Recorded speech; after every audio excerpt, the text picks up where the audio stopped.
Hey everyone, I'm in Civ 6. Here's how to build cities. So to build cities, you need settlers. So settlers look like this. So here's a settler, and then when you've got the settler active, you've got a little sort of set of controls just beneath the settler here, which I'm moving between with my D-pad, or however you move it on your platform, but just down the bottom right of the screen. And this little icon here is how you found a city. And there are, as you're looking at the settler, there are areas that it will show you where it makes sense to build a city or a preferred city location. Sometimes there's not a great location, so anything in grey here means that there's no or very limited water availability, so sparse in fact it doesn't give us a boost to housing.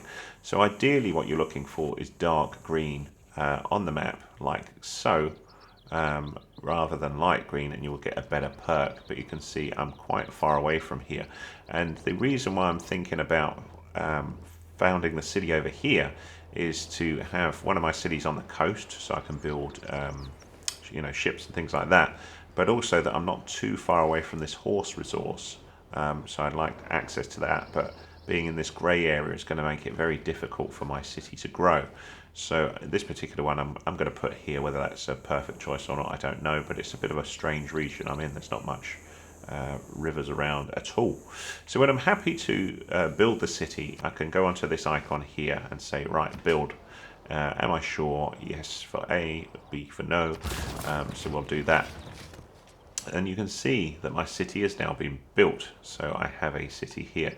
And then when you want to look at this city, you can move your left stick over it. And then you can see here what's going on. So it says some useful stuff here. The arrow with the 5 means it's 5 until the city grows again. So 5 turns, the city will grow again. So it's not too bad a region at the minute. This is sort of the area that I can work at the minute with the city. And if we have a little look at that, when we're on this one here, you can see your work, or sort of the sort of citizens that you can put to work and see where they are at the minute. So this particular worker is working in the main city area at the minute, which is getting 2 food and 1 production.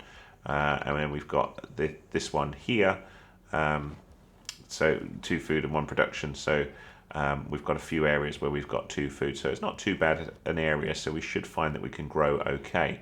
Over time, what you can do is you can improve the city with various resources. So if we have a little look at Pella over here, if I just go and jump into Pella, hang on, sorry, I'll just move through the different things. So there's Pella. Oops.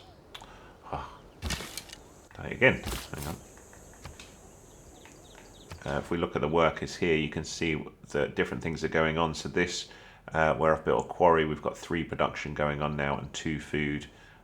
We've got a bit of science going on here, 2 production, 1 food. So you can assign these workers wherever you want, wherever it makes sense to you. However, often the game is pretty good at allocating them for you, but if you want, you can click on any of these other ones and see how that goes. You can also see a bit of information of when border growth is going to improve. So you can see another 6 turns and I'll get access to this area here. So basically the more sort of culture that your city generates, the bigger this influence of the local area occurs and sort of grows and grows. So that's all good really. To improve the areas of your city, what you need for that are, you can either build in your production queue workers to improve certain things like build quarries and stuff, or you can also build districts in your build queue. So if we go, whoops, hang on, if we go, sorry, to here, the cog, this shows the different things that we can now build here. So I could build a district. So this will then enable me to pick an area that's going to be a campus, and that's going to improve my scientific endeavours.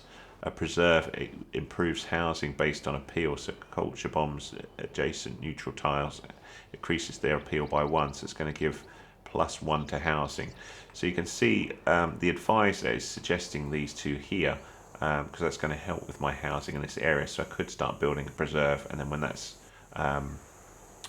ready, I can assign that to an area in the city. So as we build that, it says, well, where do you want to stick it? So you can pick, and you can see that these ones will cost a bit of gold to put them over here, but they will give a housing bonus.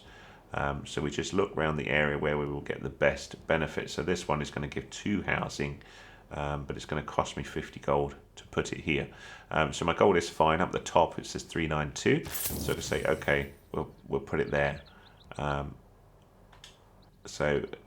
It's basically unlocked it for the gold access, and then I hit it again to build the preserve district here. Yes, to do that. So there we go. That will be all built there in another 4 turns, but that's the plan for it in that area. So that's it really. That's how you build cities. I hope that was useful.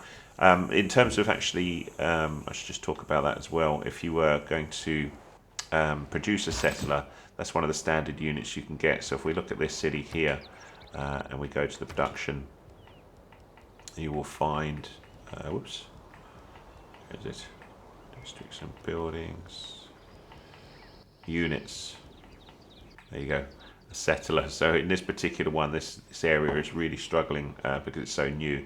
It will take 27 turns. The other thing you need to look at is it will reduce the city's population by 1 when completed. So you don't want to do this in brand new cities like, but you know, cities where you've got enough population to do it. So Pella, for example, we could build a settler fairly easily, and we drop 1 population down, and that's it really.